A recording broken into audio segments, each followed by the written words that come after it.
Russia strongly condemned any potential deployment of U.S. long-range missiles in Germany, warning it would worsen tensions. Russia's deputy foreign minister issued a warning to the U.S. and its NATO ally Germany, TASS reported.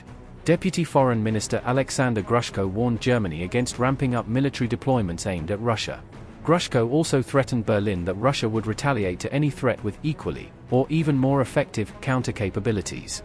Russia's deputy foreign minister said, and I quote, "So, if they opt to follow the path of building up military capabilities against Russia, they should understand that we will create equally, or even more effective counterforce capabilities. And instead of a balance of military restraint, one that is reasonable and takes into account the national interests and security of all parties, there will be a balance of threats and counter-threats." End quote. Grushko also said Russia is ready to discuss with the United States the issue of missile deployment in Germany. Grushko reiterated that the US should refrain from deploying missiles in Europe, linking it to Russia's past calls for restraint. The Russian deputy foreign minister also claimed Europe is fueling war rhetoric by trying to build security against Russia. Warning the United States, Grushko said, and I quote, "We have never been seeking to dodge such discussions, but when the Americans withdrew from the Intermediate Range Nuclear Forces Treaty, the first thing we did was to declare a moratorium on the deployment of such missiles. We said that we will not deploy such systems, as long as American systems are not deployed to Europe. That's all. What else could be done? If they were responsible politicians who really care about the interests of security of their countries, they should have said, yes, we will be acting this way. What Europe is now doing is trying to build security against Russia." End quote.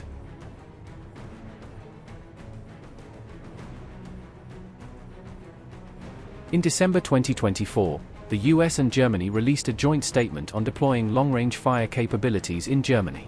That statement said the US would begin a phased approach starting in 2026, beginning with episodic deployments. Under the 2024 plan, the package would include SM-6 missiles, Tomahawk cruise missiles, and developmental hypersonic weapons.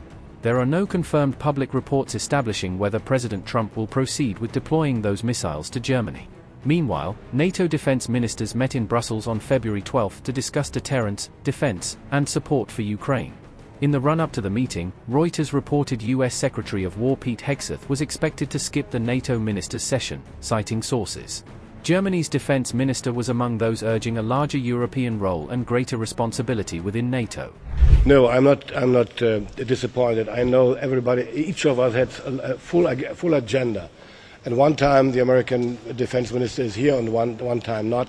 So it is his decision and his duties he has to fulfill. In order to keep NATO transatlantic, it is necessary to make it more European, to take over more European responsibility, and at the same time being able to rely and to trust, and this is what we do, on the nuclear deterrence which has been provided for decades by the US.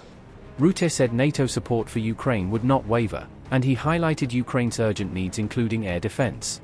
Rutte said allies are working on effective support frameworks and emphasized stronger European defense within NATO. Told Michalo that NATO will be with Ukraine when it comes to training, when it comes to arms supply, when it comes to making sure that we capture all the lessons. And of course, NATO allies are working diligently and every day to make sure that the security guarantees are as strong as possible post a hopefully soon ceasefire, long-term, or even better, a peace deal. And I was visiting last week Kiev and I saw the destruction of one of the heating plants, 1,100 big Kiev apartment buildings, approximately 250,000 people living there without heating. So this is what the Russians are trying to do, hitting the innocent civilians and the civilian infrastructure with absolutely no other reason than to create this fear and chaos. But the Ukrainian people cannot be broken. That's what I experienced last week.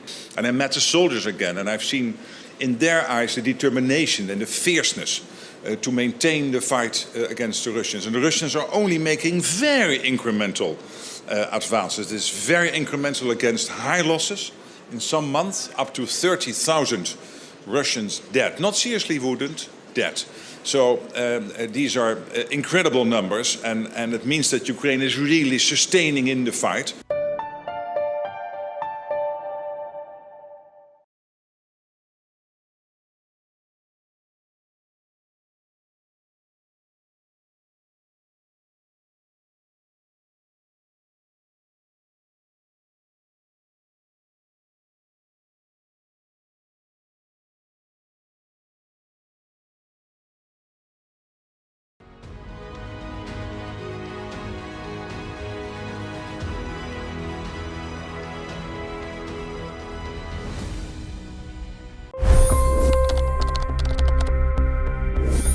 25 crore गरीब गरीबी को परास्त करके बाहर निकले।